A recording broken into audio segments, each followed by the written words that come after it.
The wind carried dust across the grounds where thousands once stood, where the silence now feels heavier than any sound that ever echoed there. Places like Plaszow concentration camp were not built in a single moment of cruelty. They grew slowly, piece by piece, under a system that rewarded obedience and punished compassion, until brutality became routine and suffering became invisible to those in power. In the center of that system stood men who did not simply follow orders, but embraced the power those orders gave them. Among them was Amon Goth, a man whose name would become synonymous with terror. Born in Vienna in 1908, he grew up in a world already shifting toward extremism. By his early 20s, he had joined the Nazi Party, long before it rose to power. For him, ideology was not just belief, it was identity. Loyalty to that ideology became the foundation of everything he would later do. When he was assigned to establish and command the camp at Plaszow in 1943, he was not stepping into an unfamiliar role. He was stepping into an opportunity. The camp itself was built over Jewish cemeteries, a deliberate act meant to erase not just lives, but memory. Tombstones were ripped from the ground, broken, and used as paving stones. Prisoners were forced to destroy the graves of their own families, turning grief into labor, and memory into dust beneath their feet. From the beginning, the camp was designed to break people, not only physically, but psychologically. Hunger, exhaustion, and fear were constant. But under Goth, something even darker took shape. Violence became personal. Unlike many officials who distanced themselves from the consequences of their orders, Goth made suffering into something he experienced directly. He watched it. He controlled it. And, according to countless survivors, he took pleasure in it. From the balcony of his villa overlooking the camp, he would stand with a rifle, scanning the grounds below.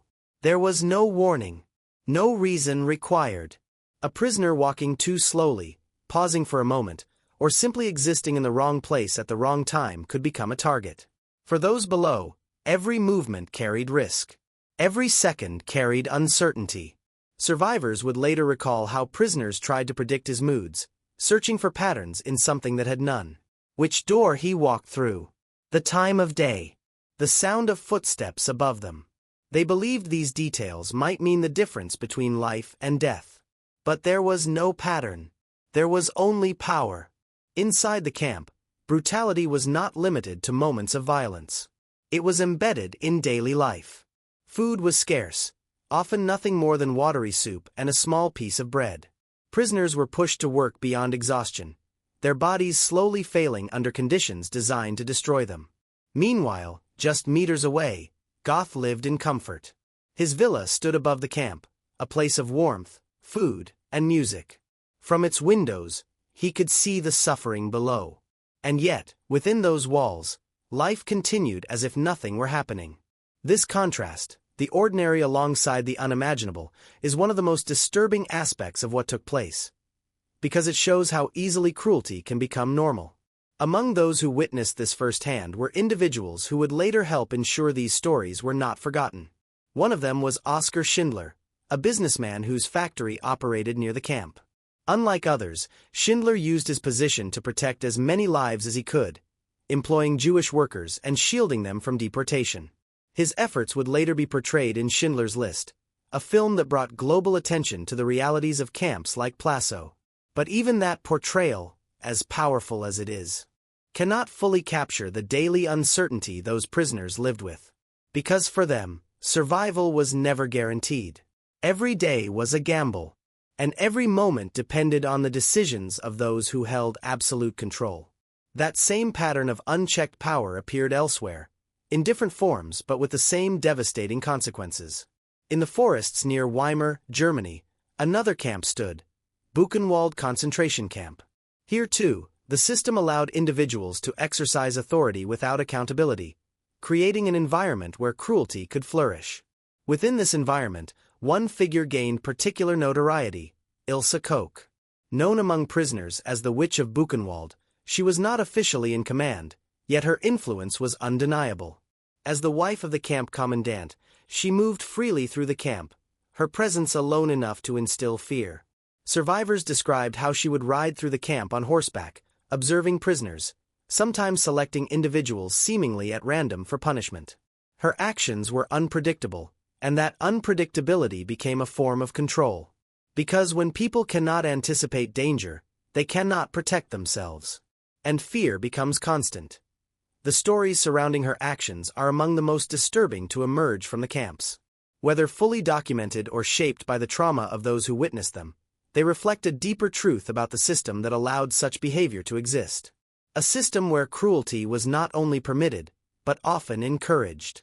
Further east, another figure embodied a different kind of terror. Oskar Dirlewanger commanded a unit unlike any other within the Nazi structure. Composed largely of convicted criminals, his brigade was deployed not for conventional warfare, but for suppression through fear in occupied territories, particularly in Belarus and Poland. His unit became known for its extreme violence against civilians. Villages were destroyed. Entire populations were wiped out. These actions were often justified as anti-partisan operations.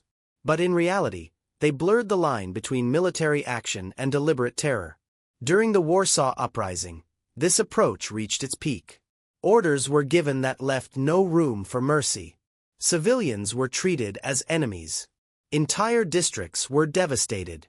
For those caught in these events, there was no distinction between battlefield and home. Everything became a target. What connects these stories is not just the individuals involved, but the system that enabled them. A structure that removed accountability, dehumanized victims, and allowed personal cruelty to expand without limits. And perhaps most disturbing of all is how ordinary many of these individuals appeared outside of their actions. They had families, homes, routines. They listened to music, shared meals, laughed, and then, in the same day, participated in acts of unimaginable violence. This contradiction forces a difficult question. Not how monsters are created, but how ordinary people become capable of monstrous acts. After the war, many of these individuals were brought to justice.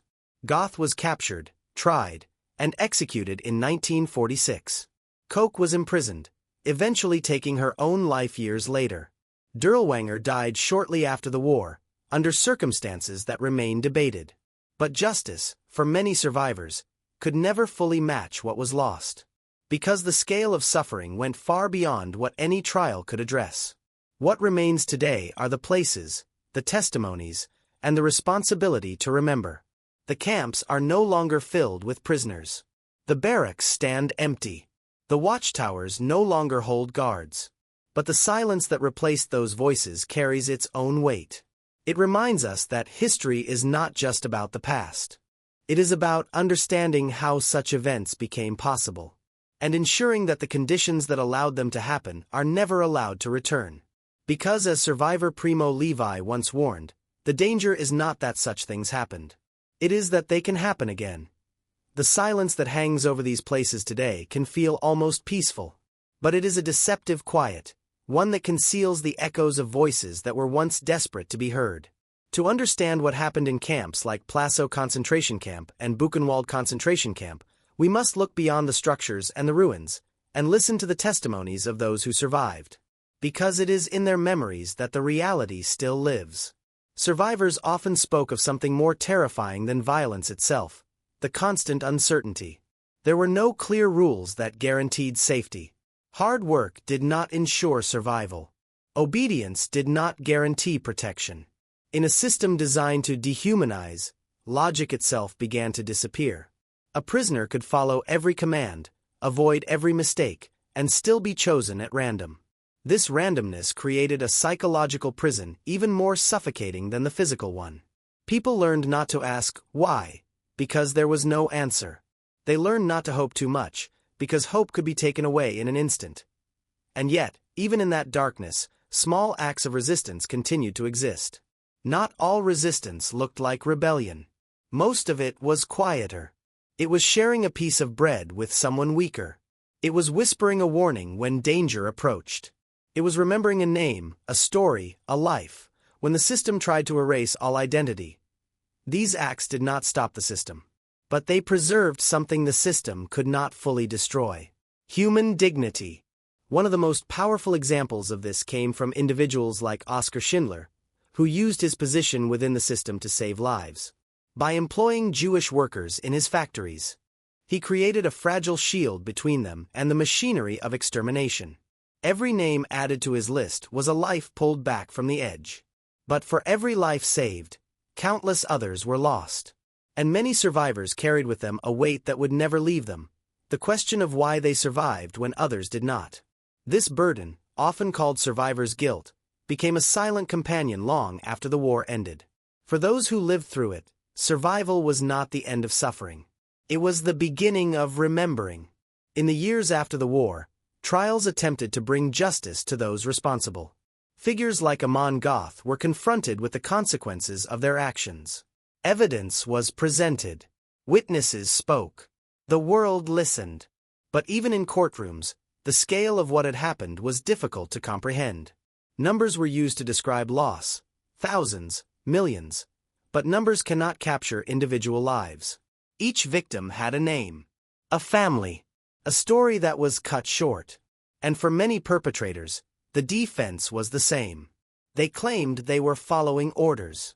This argument would become central to discussions of responsibility and morality in the years that followed. Because if people can commit such acts under orders, then the question becomes not just who is guilty, but how such obedience is created. How systems can override conscience. How authority can silence morality. These questions remain relevant far beyond the events of that time. Because history is not only a record of what happened. It is a warning. A reminder of how quickly fear, propaganda, and division can transform societies. How easily people can be taught to see others as less than human. And how dangerous it becomes when power is placed in the hands of those who are never held accountable. The individuals we have spoken about, Ilse Koch, Oscar Dirlewanger, and others, did not operate in isolation. They were part of a system. A system that rewarded cruelty, encouraged dehumanization, and removed the barriers that normally prevent people from harming one another. And that is perhaps the most important lesson to carry forward. Because it shifts the focus away from seeing these figures as distant, incomprehensible monsters. And forces us to confront a more uncomfortable truth. That under certain conditions, ordinary people can become capable of extraordinary harm. This is why remembrance matters. Not as a ritual, not as a repetition of facts, but as an active responsibility. To question authority when it demands blind obedience. To recognize early signs of hatred and division. To protect the dignity of others, even when it is difficult.